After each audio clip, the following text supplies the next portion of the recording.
مولانا رحیم الدین انصاری سابق معتمد دارالعلوم حیدرآباد اور تاسیسی رکن مسلم پرسنل لا بورڈ اور سابق سرنشین اردو اکیڈمی کی دینی، ملی، سیاسی، سماجی، ادبی اور مذہبی خدمات کو خراج پیش کرنے کی غرض سے ایک جلسہ بعنوان اعتراف خدمات احاطہ دارالعلوم حیدرآباد شیورام پلی میں منعقد ہوا۔ جلسے کی صدارت مولانا حسام الدین ثانی عامل جعفر پاشا نے کی، جبکہ مفتی محمد عظیم الدین جنید انصاری نے اس جلسے کی نگرانی کی۔ مولانا مفتی خلیل احمد، مولانا شاہ جمال الرحمان، مولانا خالد سیف اللہ الرحمانی، مولانا مفتی غیاث رحمانی، صدر مجلس بیرسٹر اسد الدین اویسی، مولانا بشیر احمد حسامی اور دیگر علماء کرام نے جلسے اعتراف خدمات سے خطاب کرتے ہوئے مولانا رحیم الدین انصاری کی خدمات کو خراج تحسین پیش کیا۔ اس موقع پر تذکرہ انصاری کا رسمی اجرا بھی عمل میں آیا۔ امین الدین انصاری نے منظوم خراج پیش کیا۔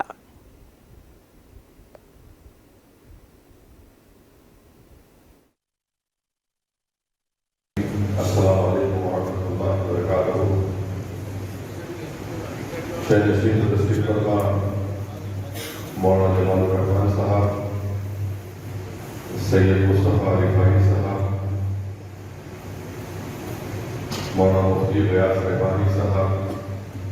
مولانا جعفر پاشا صاحب، مفتی عظیم الدین جنید صاحب، ایڈوکیٹ گنگائے نائیڈو صاحب، محترم ضیاء الدین نیت صاحب، صدر کلی مجلس کامل ملت، سینئر صحافی جناب ماجد صاحب، معزز علماء کرام، مشائخ نظام، میں نے اپنی جانب سے پھر سے مولانا رحیم الدین انصاری صاحب رحمۃ اللہ علیہ کے فرزند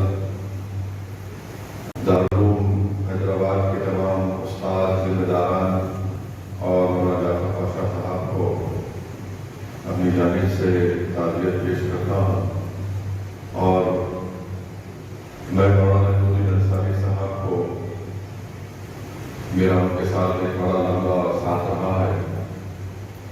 اور دارالعلوم میں ہی ہم نے وہ تاریخی مسلم پرسنل لا بورڈ کا اجلاس یہاں پر منعقد ہوا تھا، جس میں میں بڑی قریب سے انصاری صاحب کو، جس کو میں محبت سے انصاری بھائی کہتا تھا، انہیں بڑی محنت کی، بڑی اخلاص کے ساتھ اس پرسنل لا بورڈ کے اجلاس کو